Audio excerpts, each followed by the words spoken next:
გამარჯობა ყველას და კეთილი იყოს თქვენი მობრძანება Global Eye-ში. მე ემილი ფრენცისი ვარ. დიდი მადლობა რომ შემოგვიერთდით. ყოველ კვირას ჩვენ ვუღრმავდებით იმ ამბებსა და საკითხებს, რომელთაც დღეს ჩვენ სამყაროში ვაწყდებით. აი რა შემოგთავაზებთ დღევანდელ გადაცემაში.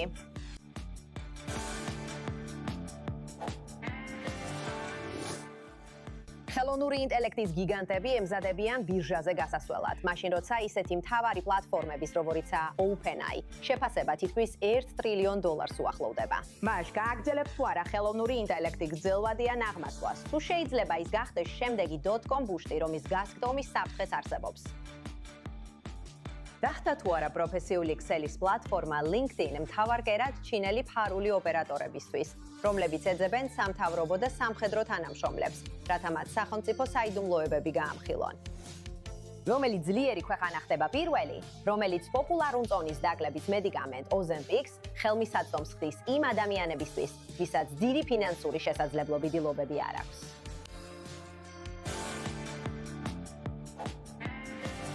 ეხლა კი რამდენიმე მთავარ ამბავს გადავხედოთ. აშშ-ო მაღალ მზადყოფნაშია, რადგან ახალი ხორცის ჭამელი პარაზიტი მექსიკიდან აშშ-ო საზღვრისკენ მიემართება. აშშ სოფლის მეურნეობის დეპარტამენტის ინფორმაციით, ახალი სამყარო ჩია ბოლო 1 წლის განმავლობაში მექსიკაში ვრცელდებოდა და ახლა უკვე ტეხასშიც აღმოაჩინეს. პარაზიტი სამკვირიან ხბოში აღმოაჩინეს. ჩიები პარაზიტული ბუზებია, რომელთა მდედრები კვერცხებს ძუძუმწოვრების, მათ შორის შინაური ცხოველების, ღია ჭრილობებსა და ლორწოვან გარსებზე დებენ და შეიძლება სასიკვდილო ხდეს. ტეხასში 12 მილიონზე მეტი საქონელია და ეს შეადგენს აშშ-ში 15%. საქონლის ხორცის წარმოებისა. აი მეტი ინფორმაცია ტეხასის გუბერნატორ გრეგ ებოტისგან. მინდა ყველა მიცოდეს, რომ ახალი სამყაროს ჭიის გავრცელების წინააღმდეგ არსებობს ძალიან კარგად დიდი ხნის წინ დამკვიდრებული პრევენცია და მკურნალობა. მკურნალობა და პრევენცია, რომელიც ფედერალურმა მთავრობამ წარსულში უკვე დანერგა. ჭია საფრთხეს უქმნის ჩვენს საყვარელ შინაურ ცხოველებსაც, მაგრამ ხელისუფლების თქმით, ადამიანებზე გადადებისა და ინფიცირების შანსი თითქმის არ არსებობს. ბოლივიაში გადავდივართ, სადაც პროტესტები კვლავ მძვინვარებს. 10,000-ობით ფერმერი, მეშახტე და ძირძველი თემები მობილიზდნენ, რათა პრეზიდენტი როდრიგო პასის გადადგომა მოითხოვონ. ერთ თვეზე მეტია მათ ქვეყნის მასშტაბით მთავარ გზატკეცილებზე თითქმის 100 სხვადასხვა ბლოკადა დააყენეს. თუმცა ამ შაბათ-კვირას 2 პოლიციელი დაშავდა მას შემდეგ, რაც მათ რიცხობრივად აჯარბებდნენ და იძულებულნი გახდნენ დაეხიათ სტრატეგიულ გზატკეცილზე, რომელიც ქვეყნის უმსხვილეს აგროინდუსტრიულ ზონაში მდებარეობს. პრეზიდენტ პას ადანაშაულებენ იმაში, რომ ვერ მოახერხა ქვეყნის ბოლო 4 ათწლეულის ყველაზე მძიმე ეკონომიკურ კრიზისზე რეაგირება, როცა ინფლაცია 15%-ს აღწევს. ალბანეთში 1000-ობით მომიტინგე ასევე აპროტესტებს დაგეგმილ ლუქს კლასის კურორტს, რომელსაც მხარს უჭერს კომპანია, რომელიც ჯარედ კუშნერთან, აშშ-ის ახლო აღმოსავლეთის სპეციალურ წარმომადგენელთან და პრეზიდენტ ტრამპის სიძესთან არის დაკავშირებული. ალბანეთის დროშებითა და ბანერებით ხელში დემონსტრანტები სკანდირებდნენ დაეცეს მთავრობა და მოუწოდებდნენ ოფიციალურ პირებს გადადგომისკენ $1.6 მილიარდი ღირებულების პროექტის გამო. კუნძულზე, რომელიც სანაპიროსთან მდებარეობს და დაცულ ჭაობთან ახლოსაა, სადაც სხვადასხვა სახეობის ცხოველები ბინადრობენ, მათ შორის ფლამინგოები, ბეჭდები და ზღვის ხუები. ეს ის ადგილია, სადაც ისინი ბუდობენ. ჩამყალანი ერთად ვიცავთ ჩვენს ქვეყანას, ჩვენს მიწას და მე ჩემს შვილებს ვიცავ, რომ მათ ბედნიერი, ასე თქვა, ცხოვრება ჰქონდეთ 20 წლის შემდეგ და არ ვიცი. იმედია ეს ყველაფერი ყველასთვის კარგად დასრულდება. ეს კუნძული, რომლის ფართობიც ოდნავ აღემატება 2 კვადრატულ მილს, დაახლოებით 2-ჯერ დიდია ნიუ-იორკის ცენტრალურ პარკზე. მაგრამ ამჟამინდელი წინადადებით მიწის მხოლოდ ნაწილი იქნება განვითარებული, როგორც განვითარების პროცესში ჩართული ოფიციალური პირები ამბობენ. ეხლა გადავდივართ აზიაზე. სამხრეთ კორეის პრეზიდენტმა ბიზნესისა და სტარტაპების მინისტრი აირჩია ქვეყნის პრემიერ-მინისტრად. თუ პარლამენტი დაამტკიცებს, ჰანი გახდება პირველი ქალი პრემიერ-მინისტრი ბოლო 20 წლის განმავლობაში. და თუ მას აირჩევენ, მოსალოდნელია, რომ ის უხელმძღვანელებს ქვეყნის ხელოვნური ინტელექტის ტრანსფორმაციას, რაც სამხრეთ კორეის ეკონომიკური ზრდისთვის პერსპექტიული იქნება. და ეხლა ჩვენ წვერვალს მივახციეთ.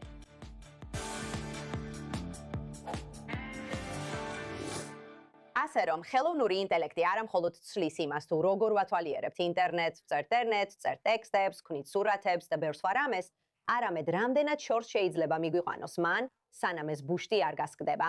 ჩვენს პანელსა და დებატებში დღეს ნიუ-იორკიდან შემოგვიერთდნენ სტივენ ვარჰაფტიგი, TMT Equity Research-ის ასოცირებული ვიცე-პრეზიდენტი, ასევე დიმიტრის ვულგარისი, Aurora Macro Strategies-ის მთავარი ეკონომისტი.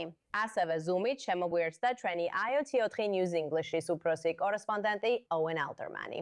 მოგესალმებით ორივეს. სანამ დებატებს დავიწყებთ, მოდით ცოტა წინაპირობას გავეცნოთ. ხელოვნური ინტელექტი აღარ არის მხოლოდ Silicon Valley-ის ექსპერიმენტი. ის ცვლის იმას, თუ როგორ ეძებენ ადამიანები ინფორმაციას ინტერნეტში, წერენ ელფოსტებს, ქმნიან სურათებს, კოდავენ პროგრამებს, ამზადებენ ვიდეოებს და მართავენ თავიანთი ბიზნესის ნაწილებსაც კი. მაგრამ რაც უფრო იზრდება ხელოვნური ინტელექტი, მით უფრო დიდი ხდება კითხვა. რამდენად რეალურია ეს ბუმი და რამდენად არის მხოლოდ აჟიოტაჟი? ინვესტორები უზარმაზარ თანხებს აბანდებენ ხელოვნური ინტელექტის კომპანიებში, ხოლო ისეთი კომპანიები როგორიცაა Anthropic და OpenAI წარმოუდგენელ შეფასებებს აღწევენ. მაშინაც კი როცა ჩიპების, მონაცემთა ცენტრებისა და გამოთვლითი სიმძლავრის ღირებულება მუდმივად იზრდება. Reuters-მა გააფრთხილა, რომ თავარი კითხვა შეიძლება არ იყოს, დასრულდება თუ არა ხელოვნური ინტელექტის ბუმი, არამედ ის რა მოხდება ბაზრებზე, როცა ეს ბუმი დასრულდება. ამავე დროს კონკურენცია უფრო გამკაცდა. ჩინურმა კომპანიებმა, როგორიცაა DeepSeek, უკვე აჩვენეს, რომ შეუძლიათ ძლიერი ხელოვნური ინტელექტის მოდელების შექმნა ნაკლებ ფასად, რაც ზრდის ზეწოლას ამერიკულ კომპანიებზე და აიძულებს ინვესტორებს იფიქრონ, შეძლებენ თუ არა დღევანდელი ლიდერები ხვალაც ლიდერობას. და კიდევ არის დასაქმების საკითხი. ხელოვნურმა ინტელექტმა შეიძლება დაეხმაროს მუშაკებს უფრო სწრაფად იმუშაონ, მაგრამ ის ასევე შეიძლება ჩაანაცვლოს ის ამოცანები, რასაც ადრე მწერლები, დიზაინერები, პროგრამისტები, მკვლევარები, მომხმარებელთა მომსახურების აგენტები და ოფისის თანამშრომლები ასრულებდნენ. Goldman Sachs-ი ამბობს, რომ ზოგიერთი სამუშაო უკვე იკარგება იმ პოზიციებში, სადაც ხელოვნური ინტელექტი ადამიანის შრომას ანაცვლებს. მაშინ როცა სხვა პოზიციები იზრდება იქ, სადაც ხელოვნური ინტელექტი თანამშრომლებს ეხმარება და არ ანაცვლებს მათ. ამიტომ დებატი აღარ არის იმაზე, შეცვლის თუ არა ხელოვნური ინტელექტი ეკონომიკას. ეს უკვე ხდება. მთავარი კითხვა ახლა ეს არის თუ არა გრძელვადიანი ტექნოლოგიური რევოლუციის დასაწყისი. თუ ხელოვნური ინტელექტის რბოლა იმდენად სწრაფად მიმდინარეობს, რომ ბუშტი შეიძლება გასკდეს მანამდე, სანამ მსოფლიო მზად იქნება შედეგებისთვის. ასე რომ ეს არის ტრილიონი დოლარის ღირებულების კითხვა. თუ ჩვენ საუბრობთ OpenAI-ზე, როგორც ახლა ხან თქვით, ახლა დავიწყებთ ჩვენს პანელს, დავიწყებთ სტივენით. თითოეულ თქვენგანს გაქვთ 30 წამი პასუხისთვის, სანამ უფრო ღრმად გადავწვევით კითხვებს. კიდევ ერთხელ, არის თუ არა ეს ხელოვნური ინტელექტის ბუმი რეალური? თუ ეს არის ბუშტი, რომელიც შეიძლება ყველა მხრივ გასკდეს, როგორც ფინანსურად ჩვენს ინვესტიციებში, ასევე ამ პლატფორმების გამოყენებაში ინფორმაციისთვის და სხვადასხვა რამის შესაქმნელად. დავიწყებთ სტივენით. სულად მჯერა რომ ეს თელი ხელოვნური ინტელექტის განვითარება ნამდვილად ბუმია. ეს არ გავს იმას, რაც წარსულში გვინახავს, მაგალითად dot-com-ის ბუშტს 1990-იანი წლების ბოლოს. მე ვფიქრობ, რომ ეს ნამდვილად მეოთხე ინდუსტრიული რევოლუციის ადრეული ეტაპებია. მიზეზი, რის გამოც ასე ვფიქრობ, ისაა, რომ კომპანიებს, რომლებიც ხელოვნურ ინტელექტში ხარჯავენ, ძალიან ძლიერი ბალანსი აქვთ და ძალიან ძლიერი თავისუფალი ფულადი ნაკადები.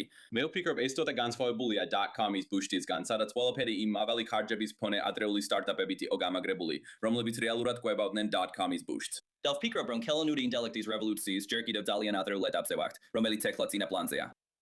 კარგი და დიმიტრის, თქვენ რას ფიქრობთ, ეთანხმებით თუ არ ეთანხმებით? მოусმინეთ ფიქრობ ამ ტექნოლოგიური რევოლუციის საინტერესო მხარე. როგორც ყველა სხვა ტექნოლოგიური რევოლუციის შემთხვევაში, ისაა, რომ ორივე შეიძლება იყოს. შეიძლება იყოს რეალური და შეიძლება იყოს ბუშტი. რკინიგზა მე-19 საუკუნის ბოლოს ძალიან რეალური ტექნოლოგია იყო. ხალხი დღესაც სარგებლობს მატარებლებით, ამავდროულად მას ფინანსური ბუშტიც გამოიწვიეს. dot-com-ის ბუშტი და კრახი, რომელიც სტივენმა ახსენა, ასევე რეალურ ტექნოლოგიაზე იყო დაფუძნებული. დღეს ყველანი ვიყენებთ ინტერნეტს, მაგრამ მასაც თან ახლდა ბუშტი. ასე რომ ორივე შეიძლება იყოს. გრძელვადიან პერსპექტივაში ეს შეიძლება გარდამტეხი აღმოჩნდეს, ხოლო მოკლევადიან პერიოდში მაღალი შეფასებები გამოიწვიოს. დიახ, რა თქმა უნდა, როგორც ყველაფერში, ესეც არ არის მხოლოდ შავი ან თეთრი და ეხლა ალდერმანი ჩაერთვება. რა სიტყვი მეგობარო? ემილი, ეს თამაში 2-1-ზე დასრულდება, რადგან მე მათავიღებ. დიმიტრისთან ერთად ვარ. ნახე, კითხულობ ამაზე სტატიებს და კომენტარებს და 19 საუკუნის რკინიგზის მაგალითები, 2000-იანი წლების dot-com ბუშტის მაგალითები და ყველაფერი, რაც მათ შორისაა, ჩნდება. უცნაური იქნებოდა ბუშტი რო არ ყოფილიყო და პარალელები აშკარაა მონაცემთა ცენტრებში გარე ინვესტიციები. ძალიან გავს მე-19 საუკუნეში რკინიგზის ხაზების აშენებას.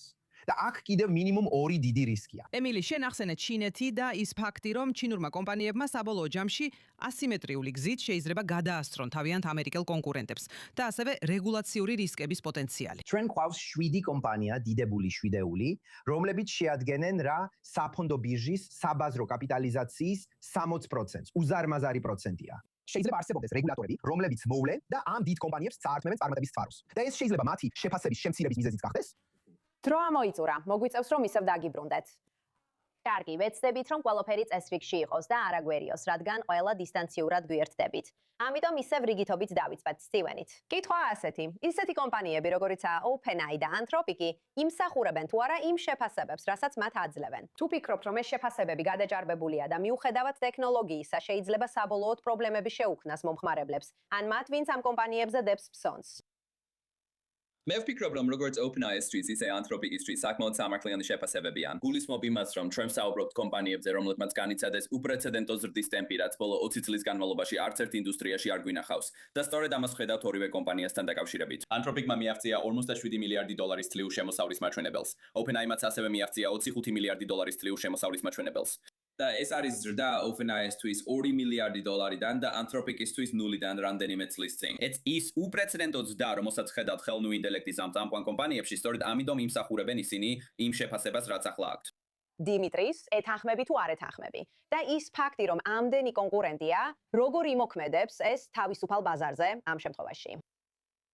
მოусმინეთ, ფიქრობ ძალიან მნიშვნელოვანია, რომ ამ კომპანიებს ამ ეტაპზე კერძო დაფინანსება აქვს და მათ უკან ძალიან სერიოზული ფაქტორები დგას, რომლებიც ამ შეფასებებს რეალური ფულით ამყარებს. ასე რომ იმსახურებენ თუ არა ამ შეფასებას, რა თქმა უნდა იმსახურებენ. ადამიანები სწორედ ამ შეფასებით აბანდებენ ფულს. ეხლა როცა ისინი საჯარო გახდებიან, ფიქრობ დაჩდება კითხვა, ხომ არ იქნება ეს რისკია? იქნება ეს შეფასება შენარჩუნებული IPO-ს შემდეგაც 2 ან 3 წლის განმავლობაში? ფიქრობ პასუხი ასეთია. ჩვენ ეს არ ვიცით. ეს არის რისკი და რისკის გარეშე ვერ მიიღებ მოგებას აქციების ბაზარზე, ასპანების მიერ ბაზარზე.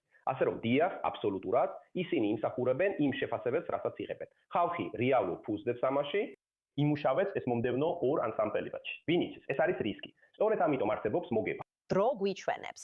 როცა გვაქვს ნებისმიერი სახის ინოვაციური ეკონომიკური წინსვლა, როგორც ისტორიამ არაერთხელ დაამტკიცა, when რას ფიქრობ? მოხედე, ეს კომპანიები მართლაც გარდამტეხ სამუშაოს ასრულებენ, ემილი. ამაში ეჭვი არ არის. მაგრამ საბოლოო ჯამში კიდევ ერთხელ პრინციპში არსებობს ღირებულება, რომელიც ზედმეტად მაღალია. ჩვენ არ ვიცით, ეს არის მიმდინარე ღირებულება თუ მომავალი ღირებულება, რადგან ამ კომპანიების შეფასებები და აქციების ფასები უბრალოდ განუწყვეტლი ვიზრდება. და არსებობს პოტენციური კონკურენტები, განსაკუთრებით ჩინეთში, რომლებმაც დაიწყეს ბაზარზე შესვლა სრულიად განსხვავებული სტრატეგიით. ამიტომ ფიქრობ, რომ აქ არსებული გარემოებები ნამდვილად მოითხოვს სიფრთხილეს. და ფიქრობ, ეს ძალიან დიდი სიგნალია იმისა, რომ ნიუ-იორკში აქციების შეფასებების ესეთი დიდი ნაწილი SMC-ზე რაოდენობის კომპანიებზე მოდის. ეს ნიშნავს, რომ ინვესტორების და საპენსიო ფონდების უზარმაზარი თანხა მხოლოდ რამდენიმე კომპანიის ხელშია. რას ნიშნავს ეს ეკონომიკისთვის და რას ნიშნავს ეს შედეგებისთვის, როცა ჩვენი ფულისა და ჩვენი მომავლის ესეთი დიდი ნაწილი ესე ძალიან მცირე რაოდენობის კომპანიებზე და ძალიან მცირე რაოდენობის ადამიანებზეა დამოკიდებული, რომლებიც ამ გადაწყვეტილებებს იღებენ. დიახ, და რადგან ჩინეთის კომპონენტზე საუბრობთ, ვიცით, რომ მათ შეუძლიათ ყველაფერი ძალიან სწრაფად და ბევრად იაფად აწარმოონ. როგორ შეიძლება რა სისწრაფით შეიძლება ეს დიდი წინსვლის წინაშე დაგვაყენოს? რაც ასევე იმოქმედებს ფასებსა და ამ სხვა კომპანიების აქციებზე. ფიქრობ, თუ გინდა დაასრულე ეს და შემდეგ სტეფანეს და დიმიტრის მივმართავთ. რა თქმა უნდა, რთულია, უცნაურია წარმოიდგინოთ ჩინეთი ასიმეტრიულ ომში. ეს ნებისმიერ პარამეტრში გლობალური ძალაა, მაგრამ ხელოვნური ინტელექტში ასეა. ასე შიშის ექსპორტის კონტროლით მას არ აქვს ცუდომა იმ ტიპის ნახევარდამტარებსა და ხელოვნური ინტელექტის ჩიპებზე, რომლებიც ამერიკულ კომპანიებს ხელმისაწვდომი აქვთ. ცხადია, ეს ძალიან გააზრებული ამერიკული პოლიტიკაა, როგორც ტრამპის, ისე ბაიდენის ეპოქაში. მაგრამ ჩინურმა კომპანიებმა იპოვეს ადაპტაციის გზები და გარკვეულწილად უფრო ჭკვიანები გახდნენ, რადგან მათი შეზღუდვები აიძულებთ ასე მოიქცნენ. ჩვენ ნახეთ შოკი, როდესაც DeepSeek-ის მოდელი გადახეს. და ჩინურმა კომპანიებმა იპოვეს გზები, რომ გააკეთონ რაღაცები, რაც შეიძლება არ იყოს ისეთივე კარგი, როგორც საუკეთესო ამერიკული კომპანიების პროდუქცია, მაგრამ ბევრად იაფია. და მათ ინფორმაციის ღია წყაროდ გამოქვეყნებამ ასევე გააფართოვა მათი ბაზრის ცდომა. ჩინელები სხვანაირად მოქმედებენ და საბოლოოდ შეიძლება ამით უპირატესობაც მოიპოვა. კიდევ ერთხელ ეს ზრდის რისკს ჩვენთვის, რადგან ჩვენგან ბევრ ადამიანს ერთგვარად ან სხვანაირად პირდაპირ ან არაპირდაპირ ინვესტიცია აქვს ამ 7 დიდ ტექნოლოგიურ კომპანიაში. და სტივენ, ანუ როგორ იმოქმედებს ეს თავისუფალი ვაჭრობისა და ბაზრების საბოლოო შედეგებზე, თუ ჩინეთი დაიწყებს უფრო იაფი მოდელების გამოშვებას? უნდა გამოხატონ ინვესტორებმა სიფრთხილე, როდესაც დიდ გარიგებებებს აკეთებენ. გულისხმობ იმას, რომ როდესაც საქმე ჩინეთიდან წამოსულ პროდუქტებს ეხება, ჩვენ ბევრად უფრო მეტ ტექნოლოგიურ პროგრესს ვხედავთ ისეთი კომპანიებისგან, როგორიცაა DeepSeek. გულისხმობ იმას, რომ როდესაც ამაზე ვფიქრობთ, ეს ასევე აფართოებს ხელოვნური ინტელექტის საერთო საბაზრო შესაძლებლობებს. ეს არის ის, რაზეც ჩვენ ძალიან ვართ კონცენტრირებულები. ჯევონსის პარადოქსის იდეა, რომ ამ შესაძლებლობებზე ცდომისა და ინფერენციის ფასი რომ შეამცირო. დროთა განმავლობაში ეს ბაზარს უფრო მეტად გახსნის. აშშ ტექნოლოგიური პროგრესის მხრივ ხელოვნური ინტელექტის მიმართულებით ჩინეთზე წინ არის. და ვფიქრობ ეს მომავალში ფასთან დაკავშირებით მეტ სალვარს გამოიწვევს, მაგრამ მთლიანობაში ეს ბაზრის შესაძლებლობებს მომდევნო წლებში კიდევ უფრო გააფართოებს. კარგი, კიდევ ერთი კითხვა, დიმიტრის. სიტყვა შენზეა, პირველ რიგში შენს პასუხს მოვისმენ. მოდი სამუშაოებზე ვისაუბროთ. ფიქრობ, როგორც ინდუსტრიული რევოლუციის დროს იყო, როცა ხალხი ხელით კერავდა ნივთებს, მაშინაც შეშინებულები იყვნენ. რა მოხდება თუ სამსახურს დაუკარგავ? და შემდეგ ვნახეთ, რომ ამან საზოგადოებაში დიდი წინსვლა გამოიწვია. რამდენად უნდა ეშინოდეთ ადამიანებს, რომ სამსახურს დაკარგავენ და ხელოვნური ინტელექტი ადამიანების საჭიროებას ჩაანაცვლებს? ვფიქრობ, ეს ძალიან კარგი კითხვაა და ძალიან რთულია, იცით, ინდივიდუალურად თუ თქვენი სამსახური ხელოვნური ინტელექტის საფრთხის ქვეშაა, აუცილებლად უნდა იყოთ. თუ არა შეშინებული, მაინც ინფორმირებული იმაზე, რაც ხდება. უნდა იცოდეთ, სად და როგორ მოქმედებს ხელოვნური ინტელექტი თქვენ სფეროში. ჩვენ როგორც ეკონომისტები ამას ვაკეთებთ. ამას ვაკეთებთ როგორც ანალიტიკოსები. და ვფიქრობ, ყველა უნდა იყოს ძალიან კარგად ინფორმირებული თუ როგორ მოქმედებს ხელოვნური ინტელექტი მათზე და გქონდეთ გეგმა. მაკროეკონომიკურ დონეზე, იცით, თქვენ ახსენეთ ტექსტილის წარმოება. ტექსტილის წარმოებამ, იცით, არ გაანადგურა შრომის ძალა. არ ნიშნავდა იმას, რომ ჩვენ ყველას აღარ მოგვიწევს და მუშაობა. და მე არ ვფიქრობ, რომ ხელოვნური ინტელექტი მიგვიყვანს ისეთ სამყარომდე, სადაც აღარავინ იმუშავებს. ყოველ შემთხვევაში, არა მოსალოდნელ მომავალში, როცა ვამბობ მოსალოდნელს, გულისხმობ მომდევნო 100 წელიწადს. ასე რომ მაკროეკონომიკური პერსპექტივიდან ვფიქრობ, იცით, სტივმა ახსენა ჯევონსის პარადოქსი. როდესაც უფრო პროდუქტიულობა, უფრო მარტივი ხდება, შრომა სინამდვილეში უფრო ფასეული ხდება. როდესაც მეტ კაპიტალს ვანაწილებთ, რომ ადამიანებმა გამოიყენონ, მათი სამუშაო უფრო ფასეული ხდება, მათ მეტი შეუძლიათ გააკეთონ ამით, მათ შეუძლიათ უფრო პროდუქტიული და ასევე უფრო საინტერესო საქმეები გააკეთონ ამით. ამიტომ ვფიქრობ, აქ ოპტიმისტური სურათიც აქვს. ადამიანებისთვის ნაწლები მოსაწყენი საქმე იქნება და ბევრად უფრო საინტერესო რამეები, რომელზეც თავდადებული ადამიანები იმუშავებთ. დიახ, ანუ ნამდვილად არის ეფექტურობის კუთხე იმ ინსტრუმენტებთან, რასაც ხელოვნური ინტელექტი გაძლევს. ფიქრობთ, რომ ეს შეიძლება გამოიწვიოს მეტი მეწარმის და უფრო კრეატიული ხედვების გაჩენას იმ ადამიანებში, რომლებსაც შეიძლება ჩვეულებრივი მოსაწყენი სამუშაოები ჰქონდეთ, რასაც ხელოვნური ინტელექტი ჩაანაცვლებს. იქნებ ეს უფრო მეტ პროგრესს გამოიწვევს. რას ფიქრობთ, ოვენ? გინდა პირველმა უპასუხო ამ კითხვას? რა თქმა უნდა, ძალიან მომწონს ჯევონსის პარადოქსი, სულ რამდენიმე კვირის წინ გავეცანი და უბრალოდ ბრწყინვალეა ემილი, მისი არსისა, რომ აიღო ისეთი რამ, როგორიცაა გრაფიკული დიზაინი. OpenAI-ს და ამ კომპანიებამდე. გრაფიკულ დიზაინერს უნდა გადაგეხადა, რომ შენთვის ლოგო შეექმნა იმ საქმისთვის, რასაც აკეთებდი. ეხლა შეგიძლია ჩატბოტს მიმართო, როგორც მე რამდენიმე თვის წინ გავაკეთე. მისცე ინსტრუქციები და ის უბრალოდ გიგზავნის ლოგოს. რამდენიმე წუთი ესაუბრები და ფაქტობრივად უფასოდ იღებს შედეგს. ეს ნიშნავს, რომ უფრო მეტ ადამიანს მოუნდება მეტი ლოგო. შეგვიძლია ისინი ყველგან, ჩვენს wallpaper-ზეც კი დავამატოთ თითქმის უფასოდ. მაგრამ ეს ნიშნავს, რომ გრაფიკული დიზაინის მოთხოვნა გაიზრდება და ეს აფართოებს ადამიანების ხედვასა და შესაძლებლობებს, რომლებსაც ეს იდეა და მისი გამოყენება აინტერესებთ. და ალბათ უფრო რთული პროექტები იქნება ის, სადაც ადამიანების ჩართულობა იქნება საჭირო. ესე რომ გრაფიკული დიზაინერები, რომლებიც ეხლა მუშაობენ, აღარ გააკეთებენ პროექტების 90% ან 99%, მაგრამ ის 1% ან 10%, რომელსაც ისინი უფრო დიდი რაოდენობიდან შეასრულებენ, ბევრად უფრო საინტერესო იქნება. ესე we get Jevonsis paradox. ნამდვილად ესე ჩანს, თითქოს ზოგ სექტორში ეს ხდება პროგრამული უზრუნველყოფის განვითარებაში, თუმცა ამას ჯერ კითხვის ნიშანი აქვს და შესაძლოა სხვებშიც. ეს საინტერესო და სულ მცირე იმედის მომცემი სცენარია იმისა თუ როგორი შეიძლება იყოს ხელოვნური ინტელექტი. რა თქმა უნდა, არსებობს უამრავი სხვა სცენარიც და ეს ყველაფერი დიდი უცნობია. სტივენ, რა არის შენი რეაქცია? კიდევ ერთხელ, იქნებიან ადამიანები უფრო კრეატიულები და იქნებ დააკეთონ ის, რაც უფრო სიამოვნებთ, ვიდრე მათი ყოველდღიური სამუშაო, რომელსაც ხელოვნური ინტელექტი შეძლებს. სრულად ვეთანხმები იმას, რაც უკვე ითქვა, გულისხმობ, როდესაც ვფიქრობთ იმ პროგრესზე, რომელიც ამ სამუშაოებიდან წამოვა. ეს იქნება ეტაპობრივი და ჩვენ მე რაც კი შეგვიძლია ზუსტად გამსაზრდოთ, რა იქნება ამ ყველაფრის გრძელვადიანი გავლენა.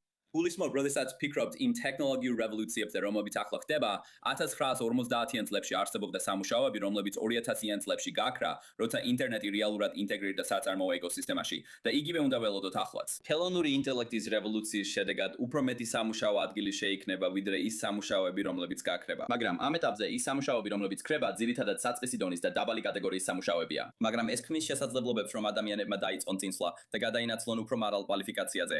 ეძებონ ისეთი სამუშაოები, რომლებიც ბევრად მეტ ღირებულებას ქმნის. და მოდი ვისაუბროთ მთავრობის რეგულაციებზე.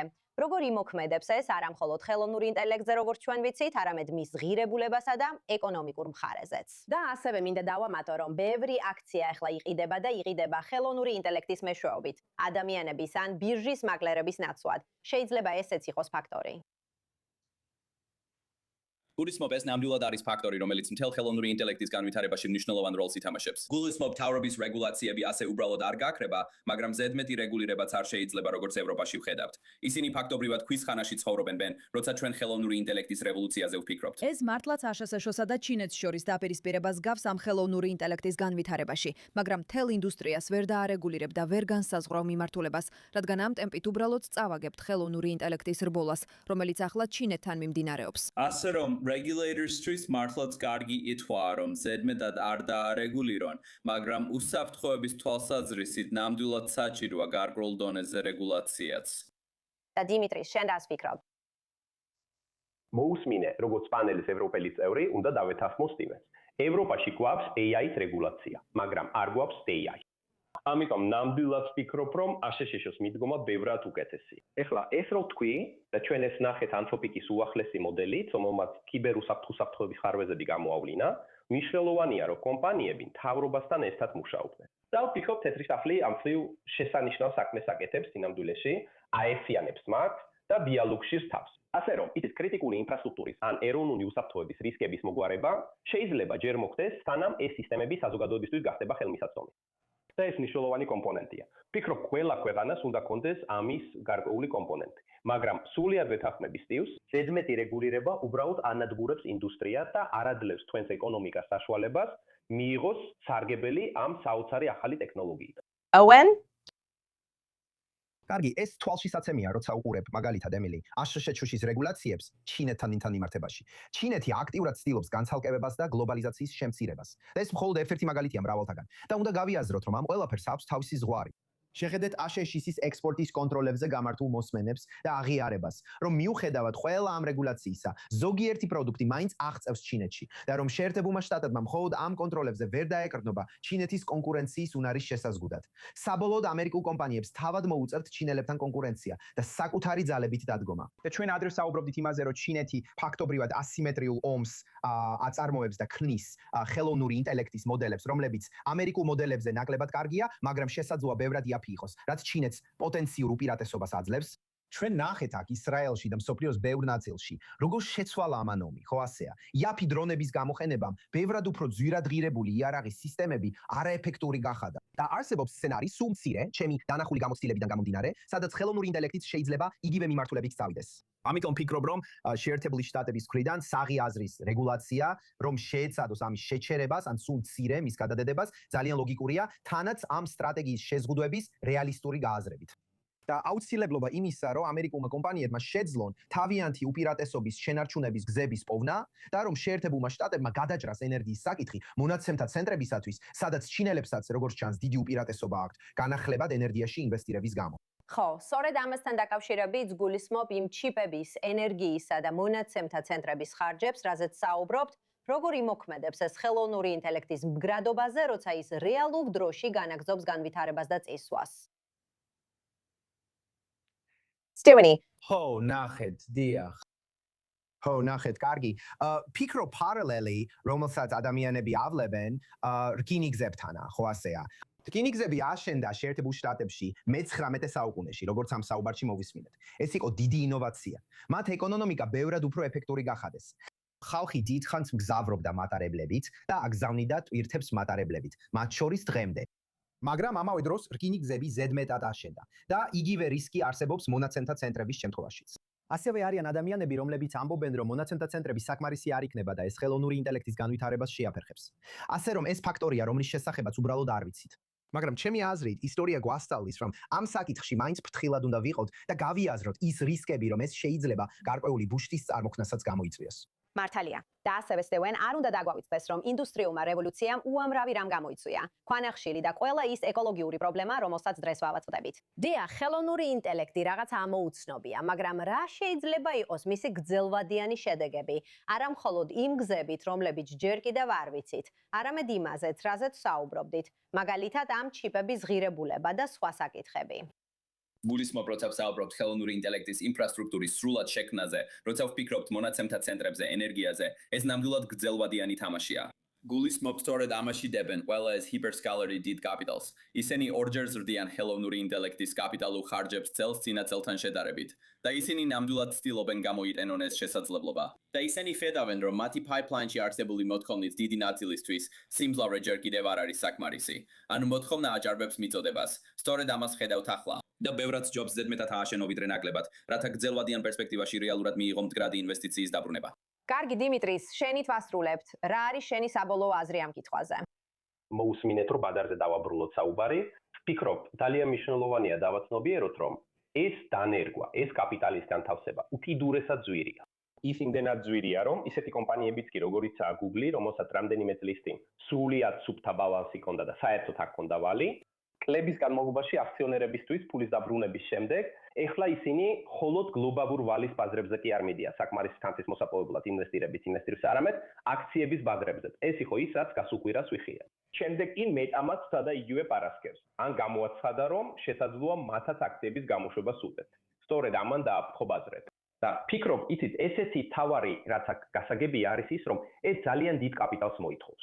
და იცით, ამჟამინდელი შეფასებებით ძალიან რთულია დაინახო, რომ საინვესტიციო საზოგადოება და გლობალური დანაზოგები ამას უზრუნველყოფენ. ასე რომ, ფიქრობ, ეს არის საფრთხე. არსებობს უზარმაზარი მოთხოვნა კაპიტალზე და იცით, შეძლებს თუ არა ბაზარი ამ მოთხოვნის დაკმაყოფილებას. შეუძლიათ თუ არა მათ დააკმაყოფილონ Google-ის მიერ 80 მილიარდის მოზიდვა, SpaceX-ის IPO-ს ჩატარება, Anthropic-ის IPO-ს ჩატარება, OpenAI-ის IPO-ს ჩატარება და Meta-ს მიერ ფულის მოზიდვა 6 თვის დამალობაში. ფიქრობ, ეს მნიშვნელოვანია კითხვა. ძალიან დიდი მადლობა ყველას. ნამდვილად საინტერესო, დვილად საინტერესო საუბარი იყო. მეც ბევრი რამ ვისწავლე და ვნახავთ რა მოხდება. მხოლოდ დრო გვიჩვენებს. მაგრამ კიდევ ერთხელ, ხელოვნური ინტელექტი ყოველდღიურად ვითარდება და უმჯობესდება. ასე რომ ეს აშკარად ძალიან სწრაფი ცვლილებაა ჩვენ სამყაროში. მადლობა ყველას. დიდი მადლობა, გმადლობთ. არ წახვიდეთ არსად, ჩვენ მალე დავბრუნდებით მით მცირე შესვენება და მალე კიდევ ბევრ საინტერესო თემას განვიხილავთ. რა თქმა უნდა.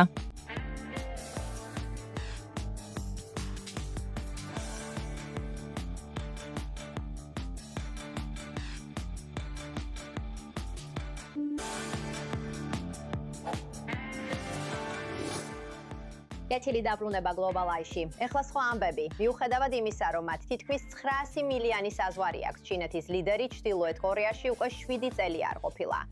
ჩრდილოეთ კორეის ლიდერი კიმ ჩენ ინი ამ კვირაში 2 დღის განმავლობაში მასპინძლობს ჩინეთის პრეზიდენტ სი ძინპინს. ისინი განიხილავენ რამდენიმე თემას, მათ შორის ტურიზმსა და სამხედრო თანამშრომლობას. წლების განმავლობაში ურთიერთობა დაძაბული იყო, რადგან ჩინეთი კიმ ჩენ ინს ბირთვული პროგრამის შეწყვეტისკენ მოუწოდებდა. თუმცა გასულ კვირას ჩრდილოეთ კორეის ლიდერმა ქვეყნის ბირთვული არსენალის ექსპონენციალური გაფართოებისკენ მოუწოდა. ანალოგიურად, ჩრდილოეთ კორეა ფრთხილობს, რომ ჩინეთზე ზედმეტად არ იყოს დამოკიდებული, რომელიც მსოფლიოს მეორე უდიდესი ეკონომიკაა. სომალში უსაფრთხოების ძალებმა შეძლეს წესრიგის აღდგენა ქვეყნის დედაქალაქ მოგადიშუში. სახელმწიფო ძალები ეჯახებიან ოპოზიციონერ პოლიტიკოსებთან დაკავშირებულ მილიციებს. პოლიციამ შეძლო ოპოზიციის მებრძოლებისგან იარაღისა და ვაზნების ამოღება. ძალადობა დაიწყო დაგეგმილი პროტესტების წინ პრეზიდენტ ჰასან შეიხ მუჰამუდის გადაწყვეტილების გამო. დარჩენილი იყო თანამდებობაზე მას შემდეგ, რაც მისი ვადა გასულ თვეში ამოიწურა. სომალიამ 10 წლეულების განმავლობაში გადაიტანა კონფლიქტები, მას შემდეგ, რაც 1991 წელს ცენტრალური მთავრობა დაიშალა და დღემდე აგრძელებს ბრძოლას ისლამისტურ ამბოხებასთან. ესპანეთში მილიონზე მეტი ადამიანი შეიკრიბა მადრიდის პლასა მაიორზე, რომ დაესწრო პაპი ლეო მე-14-ის მსვლელობასა და მესას, რაც კიდევ ერთხელ უსვამს ხაზს ესპანეთის კათოლიკურ რელიგიურ ენთუზიაზმს. ეს ნამდვილი ოცნება იყო, საოცარი გამოცდილება. პაპი მადრიდში ჩამოვიდა ჩვენთან შესახვედრად. ძალიან აღფრთოვანებულები ვართ, დაუჯერებელია. გულიც კი მიცემს მართლა, საოცარია. ეს მართლა მოხდა. შენ ეს ჩვენს გვერდით ნახე. როგორც ხედავთ, ახალგაზრდები მართლაც დიდი რაოდენობით მოვიდნენ. ისინი ასევე იყვნენ მორწმუნეებს შორის შაბათ საღამოს ლოცვაზეც, სადაც დაახლოებით 600,000 ადამიანი პაპთან ერთად მუხმოდრეკილი ლოცულობდა. ეს თაობა კვლავ გამოხატავს ინტერესს, მიუხედავად იმისა, რომ ესპანეთში ახლა სოციალისტური მთავრობაა. ნეპალში რეკორდულად 1000-მა ადამიანმა აიარა ევერესტის მთა, რაც ყველაზე დატვირთული სეზონია ჩანაწერების მიხედვით. თუმცა მსოფლიოს მწვერვალზე მისასვლელი ვიწრო მონაკვეთის სახიფათო აღმოჩნდა, რადგან უზარმაზარმა მყინვარის ნაგლეჯმა გზა ჩაკეტა, რაც აყოვნებდა ადამიანების ასვლას და შეიძლებოდა საკმაოდ მომაკვდინებელი ყოფილიყო. ერთ-ერთი გიდი, ნეპალელი სახელად დავა შერპა, ბოლოს 6 დღის წინ დაინახეს მთიდან ჩამოვარდნილი და მიიჩნეოდა, რომ დაიღუპა. მაგრამ აქ ხედავთ, როგორ მიყავთ ვის აავადმყოფოში, მიუხედავად იმისა, რომ მის ოჯახს უკვე მზად ჰქონდა ბოლო რიტუალების ჩასატარებლად. მაგრამ ის სასწაულებრივად ცოცხალი იპოვეს და კატმანდუში საავადმყოფოში გადაიყვანეს.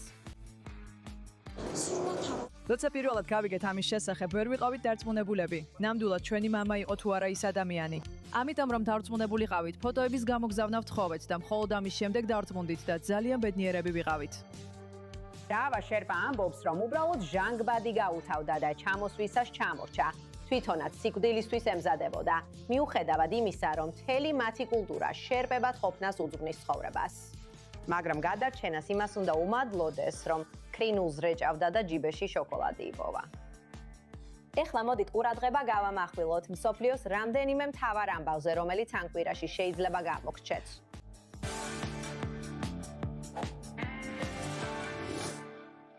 LinkedIn, რომელიც ცნობილია როგორც ბიზნესისა და ქსელური ურთიერთობების სოციალური მედიის პლატფორმა, არ არის ინსტრუმენტი მთავრობის საიდუმლოებების გასაზიარებლად. თუმცა ჯაშუშური სააგენტო Five Eyes, რომელიც ალიანსია ავსტრალიას, კანადას, ახალ ზელანდიას, დიდ ბრიტანეთსა და აშშ-ს შორის, ჩინეთის მხრიდან სერიოზულ საფრთხეზე მიუთითებს. ერთობლივ ბიულეტენში მათ საზოგადოებას აცნობეს, რომ ჩინელი ჯაშუშები ცდილობდნენ მთავრობისა და სამხედრო პერსონალის გადაბირებას, რათა მათ საიდუმლო ინფორმაცია გაემჟღავნებინათ. ლოგო შეიძლებოდა ეს მომხდარიყო. ეხლა ჩვენ სერიოზულ კითხვებს დავსვამთ. ჩვენთან პირდაპირ ეთერშია ყოფილი CIA-ის ფარული ოპერაციების ოფიცერი მაიკლ ბეიკერი. გამარჯობა და მადლობა რომ აქ ხართ, მაიკლ. რა თქმა უნდა, მადლობა თქვენ. პირველ რიგში ეს ძალიან შემაშფოთებელი აზრია. ბევრი ადამიანი იყენებს LinkedIn-ს. რამდენი ხანია, რაც მიიჩნევა, რომ ეს ჯაშუშები ცდილობდნენ დაზვერვისა და საიდუმლო ინფორმაციის მოპოვებას? ალბათ გუწველად რო ვთქვათ, მას შემდეგ რაც LinkedIn-ი ფუნქციონირებს, ესე რომ ეს ახალი არ არის. იცით, ჩინეთის დაზვერვის აპარატი, იქნება ეს სახელმწიფო უსაფრთხოების სამინისტრო თუ PLA-ის დაზვერვის ელემენტები, ისინი გამოიყენებენ ყველაფერს, რაც ხელთ აქვთ, ხომ ასეა? და ისინი ალბათ ყველაზე აგრესიულ დამნაშავეებად გვებრინებიან, როგორც არ უნდა ვუწოდოთ ამას, ჯაშუშობა, ეკონომიკური ჯაშუშობა, კიბერ ინტრიგები. ამიტომ LinkedIn-ის გამოყენებაც უბრალოდ კიდევ ერთი ინსტრუმენტია მათ არსენალში, ესე ვთქვათ. ანუ როგორ იყენებდნენ ამას?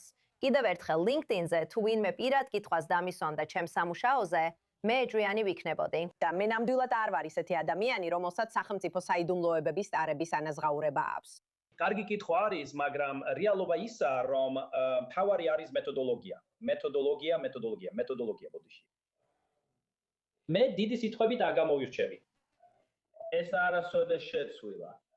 რაც შეიცვალა, ეს ტექნოლოგია და ამან Intel-ს სამსახურებს საშუალება მისცა სხვადასხვა გზით ემოქმედათ. რაც მე ამას გულისხმობ, არის ის, რომ ინტერნეტამდე, ასე ვთქვათ, ხო, მაშინ ჩინელი Intel-ის ოპერატორები გამოჩნდებოდნენ კონფერენციაზე სადმე პლანეტაზე, ან აკადემიურ ღონისძიებაზე, ან სემინარზე და ისინი იქ ყოფ ადამიანებს ინტერესის ობიექტებს ეძებდნენ. და ვინ არის ეს? ესენი არიან ადამიანები, რომლებსაც აქვთ ცდომა სამხედრო ინფორმაციაზე, სამთავრობო ინფორმაციაზე, სადაზვერვო ინფორმაციაზე, კომერციულ ინფორმაციაზე, ხო? ყველაფერი აინტერესებს ჩინეთის სადაზვერვო აპარატს და მათ აქვთ რესურსები და мотиваცია, რომ ფაქტობრივად ყველაფერი შეაგროვონ. ადრე ესეთ ღონისძიებებზე მიდიოდი, ურთიერთობდი, წერილებს ვსვრიდი, ცდილობდი დაგეხმარებინა ისინი კვლევაში ამ პროექტში, რაზეც მუშაობდი და ეს ყველაფერი ძალიან უწყინარი ჩანდა. იცით, ისინი თავიდანვე არ ითხოვდნენ საიდუმლო ინფორმაციას. ეხლა კი LinkedIn-ით და სხვა მრავალ აპლიკაციით ეს ყველაფერი ბევრად უფრო ხელმისაწვდომი გახდა.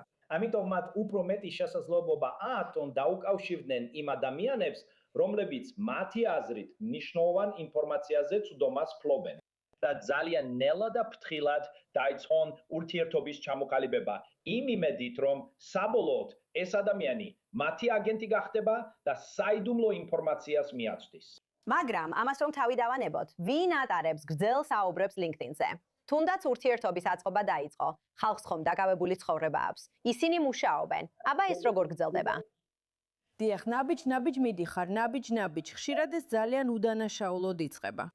მე წავიკითხე თქვენი პუბლიკაცია, ან სტატია, ან რაც არ უნდა იყოს, თუ ეს აკადემიური ტიპის ან კვლევის სპეციალისტი ხართ. და იცით, მე ნელ-ნელა იქიდან იწყება ურთიერთობა. და შემდეგ ვცდილობ უფრო მუდმივი კონტაქტი დაამყარო. შეგვიძლია კონტაქტის დეტალები გავცვალოთ და მე გამოგიგზავნით რამდენიმე ელპოსტას, ან იცით ამ სტატიაზე მუშაობ და ამ თემაზე ძალიან გავიჯედე. რაიმე გზა ხო არ არსებობს რომ დამეხმაროთ. და შემდეგ შეიძლება შემდეგ ჯერზე, როცა ესეთი შესაძლებლობა იქნება, შეიძლება თუნდაც სტიპენდია, ცოტა ფული გადაგიხადოთ, რომ მადლობა გადაგიხადოთ. და შემდეგ საბოლოოდ შეიძლება ეს ურთიერთობა პირად შეხვედრამდე მიიყვანოთ, ვასეა. და შეიძლება შეხვდეთ კიდეც და რაღაც შეფასება გააკეთოთ. შეიძლება შემდეგ ამ ადამიანს გადააბაროთ ვილაცას, ვინც დაზვერვის ოპერაციაში ცოტა უფრო წინ არის დასული. და იცით, რასაც აკეთებთ, ის არის რომ ეძებთ ადამიანებს, რომლებიც მზად არიან ამ გზის დაწყებისთვის. და ეძებთ ზეწოლის ბერკეტებსა და სისუსტეებს და ეძებთ შესაძლებლობას. და როგორც კი ამ კაუჩს ჩასვამთ, ანუ როგორც კი ისინი მოგცემენ ინფორმაციას, თუნდაც თავიდან უნიშნელოდ მოგეჩვენოთ დაზვერვის ოპერატორის თვალსაზრისით, თქვენ უკვე ჩასვით ეს კაუჩი. ეხლა თითქოს თან მიიყვანთ მათ. ასე რომ აშკარად ეს საკმაოდ ბევრია, რომ სცადო აკონტროლო. თუნდაც ყველაზე გამოცდილი დაზვერვის ოფიცერი იყო, ან CIA, ან სხვა მსგავსი ქვეყნების წარმომადგენელი. როდესაც სოციალური მედია უფრო გავრცელებული ხდება და მეტი ინსტრუმენტი ჩნდება, რა შეიძლება აკეთებდნენ ეს ჯაშუშური სააგენტოები, რომ მომზადებულიყვნენ ამ ახალი საფრთხისთვის? კი, რამდენიმე რამ არის. ერთ-ერთი არის უფრო ღია დიალოგის ქონა აკადემიურ საზოგადოებასთან და კომერციულ სექტორთან, სხვადასხვა სფეროში. რადგან ისევ ჩინელი სადაზვერვო ოპერატორის თვალსაზრისით, ისინი ყველაფრით არიან დაინტერესებულები, ხო ასეა. თუ კომპანია გაქვს, შეიძლება იფიქრო, რომ ისინი არასდროს დაინტერესდებიან შენით. უბრალოდ რაღაც დეტალებს აწარმოებ. შეიძლება იმ დეტალის რომელიმე ნაწილს კონდეს კომპონენტი, რომელიც მათთვის მნიშვნელოვანია იმ საქმისთვის, რაზეც მუშაობენ. ამიტომ ვერასდროს იტყვი, რომ ისინი შენით, როგორც ბიზნესით არ დაინტერესდებიან. ხომ ესეა? იმიტომ რომ არ იცი რას ეძებენ, რომ თავიანთ ჩანთაში ჩადო. ამიტომ უნდა კონდეს დიალოგი, უნდა აუხსნა რა ხდება და ნაწილობრივ, სწორედ ამიტომ აკეთებენ ესეთ შეფასებებს, სადაც ლაპარაკობენ LinkedIn-ზე. მათ სჭირდებათ, რომ აცნობონ და ასწავლონ ხალხს, როგორ იყვნენ ცოტა უფრო ცინიკურები, როცა მათთან მიდიან. ისევ და ისევ ეს მუდმივად ხდება. არ აქვს მნიშვნელობა სოფლის მეურნეობის სფეროში ხარ და გენეტიკურად მოდიფიცირებულ ინჟინერიაზე საუბრობ, რაც არ უნდა იყოს, ან ორმაგი დანიშნულების კომპონენტებზე საუბრობ, რაც შეიძლება დრონში აღმოჩნდეს, ეს უბრალოდ უზარმაზარი სათამაშო ველია. მეორე რამ, რაც უნდა გააკეთო, არის ის, რომ ძალიან აგრესიული უნდა იყო კონტრდაზვერვის სფეროში. და ბოლო დროს აშშ-გაშში იყო რამდენიმე შემთხვევა, როცა ჩვენ გამოვავლინეთ და ბრალი დაუკენეთ პირებს, რომლებიც ჩინეთის დაზვერვასთან თანამშრომლობდნენ. ვაუ, ძალიან საინტერესოა და ამავდროულად ძალიან შემაშფოთებელი ბევრ მხრივ. დიდი მადლობა, Michael Baker. მხოლოდ აშშ-შუსა და კანადაში ყოველ 8 დასულიდან ერთმა გამოიყენა წონის დაკლების მედიკამენტი ოზემპიკი. მაგრამ მისი ღირებულება ბევრისთვის ხელმიუწვდომელია, რადგან საცალო ფასი თვეში $1000-მდე აღწევს. თუმცა გასულ თვეში მაისის ბოლოს კანადა გახდა პირველი დიდი შვიდეულის ქვეყანა, რომელმაც დაამტკიცა ამ ინექციის გენერიკული რეცეპტი, რომელიც როგორც უკვე ვთქვით, თვეში ერთხელ კეთდება და ძალიან მალე აფთიაქებში გამოჩნდება. ჩვენთან ერთად ატლანტიდან ახლა ერთვება დოქტორი ჯულიან კავანო, ემორის უნივერსიტეტის სამედიცინო სკოლის ნევროლოგიის ასისტენტ პროფესორი და ასევე CBC რადიო კანადას სამედიცინო კორესპონდენტი. მადლობა, რომ აქ ხართ. საღამომშვიდობისა. მოდი ჯერ განგვიმარტეთ, ვიცით რომ ეს დიდი ტენდენციაა, დიდი ტალღაა ოზემპიკი და მსგავსი სხვა მედიკამენტები ჩვენ მათ დიაბეტის სამკურნალოდაც ვიყენებდით და ამდენი მარეგულირებელი სააგენტოს პირობებში, როგორ მოხერხდა, რომ ეს წამალი ასე უბრალოდ დაენიშნათ ადამიანებისთვის, რომლებიც მოულოდნელად წონის დაკლებას ცდილობენ, მაშინ როცა 10 წლეულებია, საუკუნეებია ადამიანები სწრაფი აბისპოვნას ცდილობენ. დიახ, ეს იმიტომ, რომ ოზემპიკი დიაბეტის წამალი არ არის.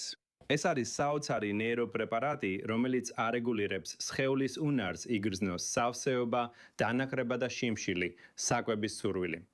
რუილი. ჩვენ ვიგებთ, რადგან უფრო და უფრო მეტ პაციენტს უნიშნავენ ამ პრეპარატებს, რომ მას სინამდვილეში სხვა ეფექტებიც აქვს ტვინზე, განსაკუთრებით ჯილდოს სისტემაზე. და სწორედ ამიტომ გვაქვს წონის დაკლების ეს ეფექტი, რადგან ადამიანებს ბევრად უფრო მარტივად შეუძლიათ შიმშილის, დანახრების და წონის დაკლების კონტროლი, რაც პირდაპირ კავშირშია დიაბეტთან. ამიტომაც არის ეს პრეპარატი ძირითადად დამტკიცებული დიაბეტისა და სიმსუქნის მქონე პაციენტებისთვის, მაგრამ სავარაუდოდ მომდევნო რამდენიმე წლის განმავლობაში მისი გამოყენების ჩვენებები კიდევ გაფართოვდება. მაგრამ ამის მიუხედავად, რადგან ეს ისეთი რამაა, რაზეც ბევრმა ადამიანმა არ იცოდა, ეხლა კი თითქოს მთელი მსოფლიო უცებ გამხდარია და ამას იღებენ. მაგრამ ჩვენ ნამდვილად არ ვიცით, რა გვერდითი ეფექტები აქვს. გულისხმობ იმას, რომ შესაძლებელია მომავალში რაღაცები მოხდეს, განსაკუთრებით იმის გამო, რომ ამ პრეპარატის მიღება რეგულარულად გრძელდება. უნდა გააგრძელო მისი მიღება რეგულარულად. როგორც ჩანს, ამ პრეპარატის დადებითი ეფექტების დიდი ნაწილი, ანუ წონის დაკლება, აღარ ნარჩუნდება მას შემდეგ, რაც პაციენტები წყვეტენ ამ პრეპარატების მიღებას, რაც ბევრ კითხვას აჩენს. როდესაც უფრო და უფრო მეტ ადამიანს უნიშნავენ ამ პრეპარატებს, ვიწყებთ ძალიან იშვიათი გვერდითი ეფექტების დანახვას, რომლებიც კლინიკურ კვლევებში აუცილებლად აღწერილი არ იყო, რადგან ასეთი მონაცემები მხოლოდ მაშინ ჩნდება, როცა მილიონობით პაციენტი იღებს ამ პრეპარატს. ჩვენ გვაქვს ოპტიკური ნევრიტის შემთხვევებიც ამ პრეპარატის ფონზე, რასაც აქ რეგულარულად ვხედავ. და რასაც მომავალში უფრო მეტად შევისწავლით, ეს არის პოტენციური ფსიქიატრიული გვერდითი ეფექტები. არის რაღაცა სათქმელი იმ ცვლილებაზე, რაც ვიღაცის twin-ში ხდება, როდესაც ეს ჯილდოს სისტემა იცვლება. ძალიან პოზიტიური გვერდითი ეფექტია. როდესაც ადამიანები წყვეტენ ალკოჰოლის სმას ან აზარტულ თამაშებში მონაწილეობას, მაგრამ ზოგჯერ შეიძლება დავინახოთ, რომ ზოგიერთი იმ იმპულსებიდან, რასაც ადამიანები ცხოვრების განმავლობაში განიცდიან, შეიძლება ამ პრეპარატებმა შეცვალოს. ეს ჯერჯერობით ემპირიული მონაცემებია, მაგრამ უკეთ გასაგებად მეტი კვლევა დაგჭირდება. ასევე ჩვენ საუბრობთ იმაზე, როგორც თქვენ თქვით, ეს ნეიროლოგიურად მოქმედებს, მაგრამ როგორ ხდება, ან როგორ იღებთ გადაწყვეტილებას, ვის შეიძლება გამოუწეროთ ეს პრეპარატი. ბევრი ადამიანი, რომელსაც ფსიქიკური დაავადებები აქვს და ანტიდეპრესანტებს ან სხვა ტიპის მედიკამენტებს იღებს, იციან თუ არა, როგორ მოქმედებენ ისინი ერთმანეთზე. და რა თქმა უნდა, ყველას ტვინის ქიმია განსხვავებულია. დიახ, ეს ნამდვილად პერსონალიზებული მედიცინის ეპოქაა. ან იქნებ მომავალში გვექნება ბიოლოგიური მარკერები, რომლითაც გადავწყვეტ, ვინ არის ამ მედიკამენტების საუკეთესო კანდიდატი. უმეტეს ქვეყნებში დამტკიცების პროცესი ძალიან ვიწროა. ისრაელში თუ არ ცდები, ეს მართლაც შეზღუდულია იმ ადამიანებისთვის, ვისაც აქვს დიაბეტი და სჭირდება წონის დაკლება. სხვა ქვეყნებში მითითებები უფრო მსუბუქია. ზოგი ქვეყანა მეტ დისკრეციას აძლევს ექიმს, რომ მიიღოს ეს გადაწყვეტილებები, მაგრამ სრულიად მართალი ხარ, მეტი მონაცემი გჭირდება. და არის რაღაცა სათქმელი იმაზე, თუ როგორი იქნება საზოგადოება, სადაც მოსახლეობის დიდი ნაწილი მიიღებს ამ პრეპარატებს და რა გავლენას მოახდენს ეს მთლიან სისტემასა და მოსახლეობის საერთო ფსიქიკაზე. ეხლა კი გადავიდეთ ფაზზე. ცხადია, ეს არ არის ის, რისი შეძენაც ყველას შეუძლია, მაგრამ რა ხდის კანადას უნიკალურს, რომ მოულოდნელად გენერიკს თავაზობს? ეს პატენტის საკითხია. იცი ემილი, ჩვენ ყველამ ერთხელ მაინც ვერ გავაგზავნეთ დოკუმენტები ან ვერ გადავიხადეთ საფასური დროულად. როგორც ჩანს, ფარმაცევტულმა კომპანიამ, რომელიც ოზემპიკს აწარმოებს კანადაში, დაავიწყდა გადაეხადა ის საფასური, რომელიც პატენტის შენარჩუნებისთვის იყო საჭირო, რათა პატენტი კანადაში ძალაში დარჩენილიყო. ასე რომ, მათ პატენტი სწორედ ესეთი ადმინისტრაციული გზით დაკარგეს. და ეს ასევე ემთხვევა იმ მომენტს, როდესაც მონაცემები, კლინიკური კვლევის მონაცემები ასევე საჯარო გახდა. ამ ყველაფრის მნიშვნელობა ისაა, რომ ახლა კანადაში გენერიკული მწარმოებლები არა მხოლოდ წამლის წარმოებას ახერხებენ, არამედ შეუძლიათ დაადასტურონ მისი ეფექტიანობა და უსაფრთხოება იმ მონაცემებით, რომლებიც სხვა ფარმაცევტულმა კომპანიებმა წარსულში შეაგროვეს. ამიტომ მათ აღარ სჭირდებათ კვლევების გამეორება, რომ ბაზარზე გავიდნენ. აი სწორედ ამიტომ შეუძლიათ გენერიკულ მწარმოებლებს კანადაში გენერიკული ოზემპიკის ბევრად იაფად წარმოება. მაგრამ ეს სისტემაში გარკვეული შემთხვევითობაა და განსაკუთრებით ჩვენთვის ამერიკელებისთვის ეს უახლოეს მომავალში საზღვარს არ გადმოგვეც. კარგი, მადლობა, ძალიან საინტერესო იყო. მადლობა დოქტორ ჯულიან კავანო. მადლობა მოწვევისთვის. მიუხედავად იმისა, რომ ეს გასულ დეკემბერს მოხდა, გაერთიანებულ სამეფოში 18 წლის უნივერსიტეტის სტუდენტის ჰენრი ნოვაკის მკვლელობა კლავაც იწვევს საერთაშორისო ყურადღებას. ნოვაკი საუთჰემპტონში დანით სასიკვდილოდ დაჭრა ვიკრამ დიგვემ, რომელმაც განაცხადა, რომ ნოვაკმა მას რასობრივი შეურაცხყოფა მიაყენა და ის თავდაცვაში მოქმედებდა. თუმცა საგანგაშო ახალი სხეულზე დამაგრებული კამერის ჩანაწერი ახალ სინათლეს ხვენს იმაზე, თუ როგორ წარმართეს პოლიციელებმა გამოძიება დანაშაულის ადგილზე. ეხლა ლონდონიდან გვიერთდება ჟურნალისტი ნოა ჰოფმანი, ჟურნალ The Spectator-ის პოლიტიკური კორესპონდენტი. მადლობა, რომ აქ ხართ, ნოა. მადლობთ. ეს მართლა ციგიჟეა, რაზეც უკვე საკმაოდ დიდი ხანია ვსაუბრობთ. მაგრამ იმ მაყურებლებისთვის განსაკუთრებით შეერთებულ შტატებში, ვინც ამ ამბავს არ ადევნებდა თვალს, აგვიხსენით რა მოხდა და რატომ არის ეს ესეთი საკამათო დამაბნეველი და რთული. ეს მართლა ტრაგიკული შემთხვევაა, როდესაც 18 წლის უნივერსიტეტის სტუდენტი ძალიან ტრაგიკულად დაჭრეს საუთჰემპტონში. როდესაც პოლიციას დამნაშავების ოჯახმა გამოიძახა, მათ სცადეს მსხვერპლი, ჰენრი ისე წარმოეჩინათ, თითქოს ის იყო ამ შემთხვევის დამნაშავე. და მათ გამოიყენეს მტკიცება, რომ ჰენრი რასისტულად მოექცა ვიკრამ დიგვას, რომელიც სიქია როგორც ერთგვარი ყურადღების გადატანის საშუალება, რათა შეეცვალათ ნარატივი იმისა, რაც სინამდვილეში მოხდა. ეხლა ჰენრი, როდესაც პოლიცია მივიდა, დაჭრილი იყო და პოლიციას უთხრა, დაჭრილი ვარ, დახმარება მჭირდება. თუმცა მათ უთხრეს, არ გიჯერებთ. ხელბორყილები დაადეს. მან რამდენჯერმე თქვა, ვერ სუნთქავ. და ეს იყო მისი სიკვდილის მომენტები. შემდეგ ის გარდაიცვალა, რადგან პოლიციამ არ მიხედა მის ჭრილობას, დანით მიყენებულ ჭრილობას და მას რასიზმში ადანაშაულებდნენ. კარგი, და ამ ყველაფრის შემდეგ რა სახის გამოსავალი არსებობს? ეს პოლიციის მხრიდან დანაშაულია, მიუხედავად იმისა, ვისი ბრალიც იყო, რომ დააკავეს ხელბორყილებით და ასე სწრაფად გამოიტანეს დასკვნა. ეს რომ ეს ასია ამ საქმეს დიდი პოლიტიკური შედეგები მოხდა დიდ ბრიტანეთში, კერძოდ კი პოლიციის მდგომარეობაზე დისკუსია გამოიწვია და ხომ არ იმოქმედა მასზე იმგვარმა იდენტობის პოლიტიკამ და მრავალფეროვნების თანასწორობისა და ჩართულობის დრის წესრიგმა, რაც Black Lives Matter-ის მოძრაობის შემდეგ ვიხილეთ. და როცა იდენტობის პოლიტიკა მართლაც საზოგადოებრივი დისკურსის წინა ხაზზე იყო, და გაერთიანებულ სამეფოში ამ ყველაფრის დიდი ნაწილი რეალურად შეერთებული შტატებიდან იყო შემოტანილი. მაშინ, როცა ჩვენ აქ სრულიად განსხვავებულ კონტექსტში მოქმედებთ, თუმცა ამას ბევრი პოლიტიკური შედეგიც მოჰყვა.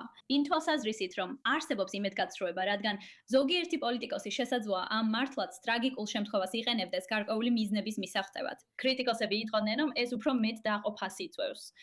მაშინ, როცა საზოგადოება უნდა ერთიანდებოდეს და არა დაძაბულობას ამძაფრებდეს.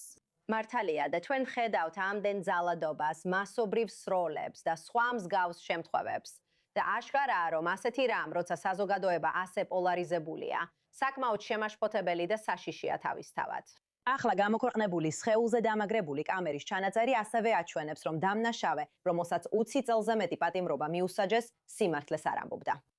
დიახ, მინდა შეგისწოროთ, გაერთიანებულ სამეფოში მასობრივი სროლები თითქმის არ გვაქვს. დიახ, ეს მართალია. ჩვენ გვაქვს ძალიან კარგი იარაღის კანონები, რომლებიც ამ მხრივ გვიცავს, თუმცა დანით ჩადენილი დანაშაულის პრობლემა არსებობს.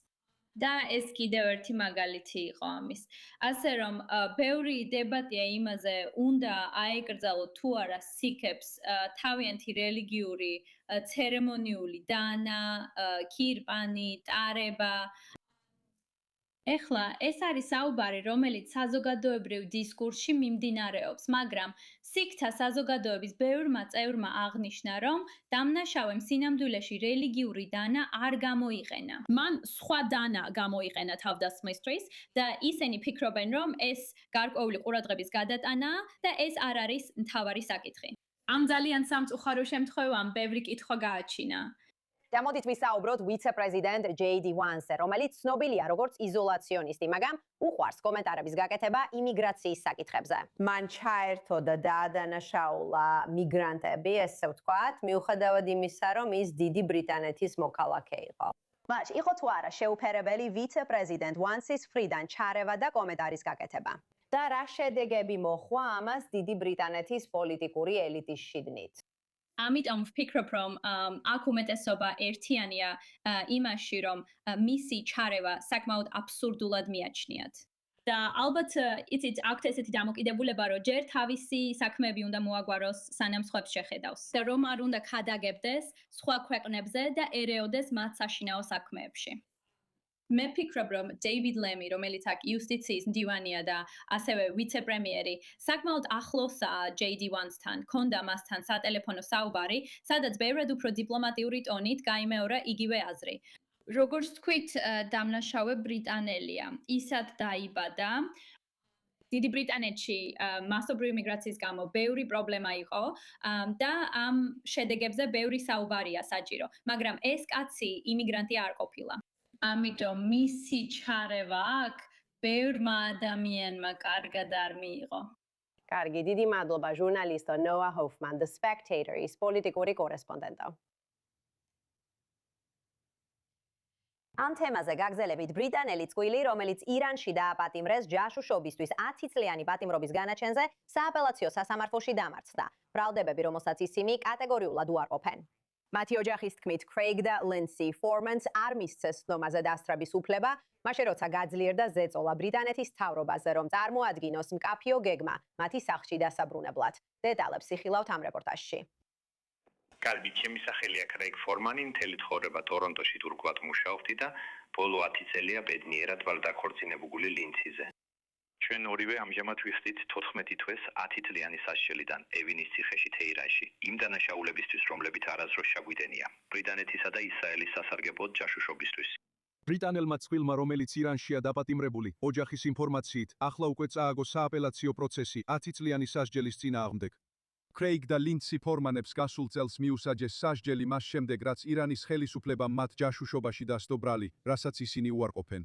მათი ოჯახის თქმით, სააპელაციო პროცესი ჩატარდა მათი ცოდნის გარეშე და წყვილს არ მისცეს სხდომაზე დასწრების უფლება. ისინიც ამბობენ, რომ Craig-სა და Lindsay Foreman-ს თხოვეს ხელი მოეწერათ დოკუმენტებზე ფარსის ენაზე, რომელიც ვერ კითხულობდნენ. ჩვენ უკვე შიგნით ვართ და ეხლა ვემშვიდობებებით მოტოციკლს. ასე რომ, უბრალოდ ჩავდივართ, ვიღებთ თელ აღჭურვილობას, რომ ჩავაწყოთ ჩვენს საყვარელ ბიჭების მანქანაში და მერე მივდივართ. წყვილი ირანში დაკავებამდე მოტოციკლით მოგზაურობდა. Lindsay Foreman-ის ვაჟი ჯო ბენეტი ამბობს, რომ რეგულარულად უკავშირდება დედას, მაგრამ ციხეში არსებული პირობები სერიოზულ შეშფოთებას იწვევს. თითქმის ყოველდღიურე საუბრები დედას. დღეს დილითაც მქონდა მასთან საუბარი. მოусმინეთ. პირობები ცუდია მათი ჩამოსვლის დრიდან, განსაკუთრებით დედაჩემის შემთხვევაში, ოქტომბერში. იცით, იქ ვილთხებით და მავნებლებით არის სავსე. არასანიტარულია. ეს ის არ არის, რასაც ისინი მიჩვეულები არიან. ანუ, ციხეა, მაგრამ ძალიან ცუდ პირობებში. და მოусმინეთ. ისინი გვეუბნებიან, რომ ღამით თვითმფრინავების ხმა ესმით, ბომბების აფეთქების ხმა ესმით, ევინის გარეთ, მიმდებარე ტერიტორიებზე. ერთ-ერთი ბომბი იმდენად ახლოს ჩამოვარდა ციხესთან, რომ ფანჯრები და ჭერი დაზიანდა. ასე რომ ისინი ძალიან შეშფოთებულები არიან. ეს მსუბუქად რომ ვთქვათ. ისინი შეშინებულები არიან. ირანის სასამართლო სისტემას ჯერ არ გაუკეთებია კომენტარი სააპელაციო გადაწყვეტილებაზე. ბრიტანეთის საგარეო საქმეთა სამინისტრო აცხადებს, რომ იმედგაცრუებულია და ამბობს, რომ გააგრძელებს მუშაობას, რათა Craig და Lindsay უსაფრთხოდ დაბრუნდნენ დიდ ბრიტანეთში. თუმცა ოჯახი ამბობს, რომ მიუხედავად იმისა, რომ ბრიტანელ ოფიციალურ პირებთან კომუნიკაცია გრძელდება, მათ ჯერ კიდევ არ უნახავთ ნათელი გეგმა მათი სახლში დასაბრუნებლად. რაც შეეხება მხარდაჭერას, რომელიც ბრიტანეთის მთავრობისგან მივიღეთ, გულწრფელად რომ თქვა, ისინი კარგად გვიკავშირდებიან და ემოციური ბალიშივით გვიდგანან ოჯახს, როცა შეშფოთებულები ვართ, გაღიზიანებულები ვართ, ან რაც არ უნდა იყოს. მხარდაჭერის ხრივ მათ საკონსულო წდომა უზრუნველყვეს. მაგრამ უკვე 3 თვეა გასული, მათი ბოლო კონსულური ვიზიტიდან.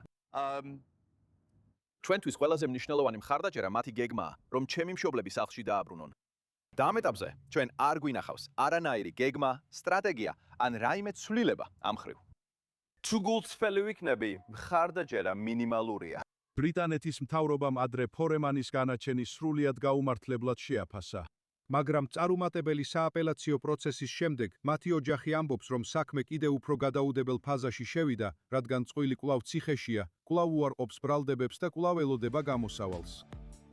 და სანამ დავემშვიდობებით, შეგვიძლია ცოტა ამოვისურვოთ. კიდევ ერთხელ პანდას დიპლომატია ყურადღების ცენტრშია, რადგან ყველა სახის პანდა ჩინეთის სახელმწიფო საკუთრებად ითვლება. მაშინაც კი, როცა ისინი სესხით გადაეცემათ ზოოპარკებსა და კვლევით დაწესებულებებს მსოფლიოს გარშემო.